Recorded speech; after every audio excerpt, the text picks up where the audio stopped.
Phone tapping వ్యవహారంలో సాక్షిగా SIT ముందు ఇవాళ విచారణకు హాజరైన బండి సంజయ్ తన దగ్గరున్న ఆధారాలు అందజేశారు. కేసీఆర్, కేటీఆర్ పై తీవ్ర స్థాయిలో ఘాటు విమర్శలు చేశారు.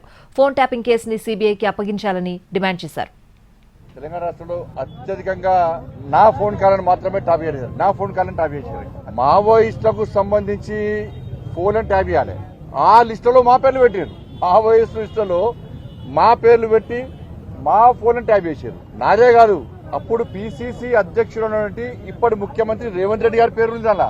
కేసీఆర్ అల్లుడు హరీష్ రావు పేరు కూడా ఉంది అలా. వాళ్ళ ఫోన్ కూడా ట్యాప్ చేశారు. అధికారులు చూపించకనే షాకు గురైన అనేక విషయాలు వారు చూపడినకనే షాకు గురైన. ఇంత జరుగుతుంటే కేసీఆర్ కుటుంబాన్ని అరెస్ట్ చేసి దమ్మలేదు. లాస్ట్ రాష్ట్ర ముఖ్యమంత్రి గారు ఏం చేశారు?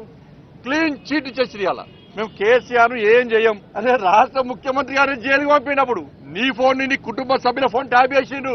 ఎవరు చేశారు? కేసీఆర్ చేసిండు. కేసీఆర్ కొడుకు చేసిండు.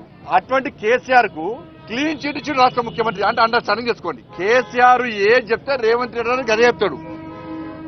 కేసీఆర్ గారు ఏం మాట్లాడమంటే రేవంత్ రెడ్డి గారు గదే మాట్లాడతారు. కేసీఆర్ గారి అభిప్రాయం ఏందో రేవంత్ రెడ్డి గారు గదే అభిప్రాయాన్ని బయట చెప్తాడు. వాళ్ళ కేసీఆర్ గారి మీద చర్యలు తీసుకోమని చెప్పి సాక్షాత్తు రాష్ట్ర ముఖ్యమంత్రి గారు క్లీన్ చీట్ ఇచ్చేసిండు. ఎవరు ముఖ్యమంత్రి గారు చెప్తాను నేను. మీకు ఎవరిచ్చిన అధికారం? అరెస్ట్ చేయాలని చెప్పడానికి రాష్ట్ర ముఖ్యమంత్రి ఎవరు చెప్తే పోలీసులు కోర్టు చెప్పాలి. అరెస్ట్ చేయాలన్నా వద్దా అనేది ముఖ్యమంత్రి అధికారం ఉందా?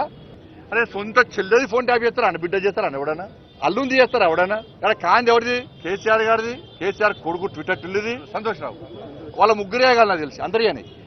బీఆర్ఎస్ పార్టీలో ఉన్న మంత్రులు అయినాయి, ఎమ్మెల్యేలు కూడా అయినాయి. బీఆర్ఎస్ పార్టీలో ఎమ్మెల్యేలు కూడా అసలు హరీష్ రావు గారు ఒక సంవత్సరం ఫోన్ వాళ్ళే. ఇప్పుడు చెప్తున్నారు వాళ్ళు సంవత్సరం ఫోన్ వాళ్ళే భయానికే. బీఆర్ఎస్ ఎమ్మెల్యేలు కూడా ఇవ్వరు నార్మల్ కాల్ మాట్లాడుకోలే. ఫేస్ టైము అయితే సిగ్నల్ అయితే వాట్సాప్.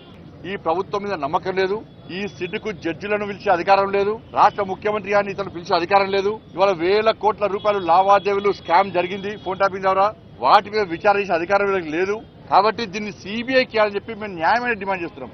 సిబిఐకి ఇవ్వడంలో మీకున్న అభ్యంతరమే ఉంది.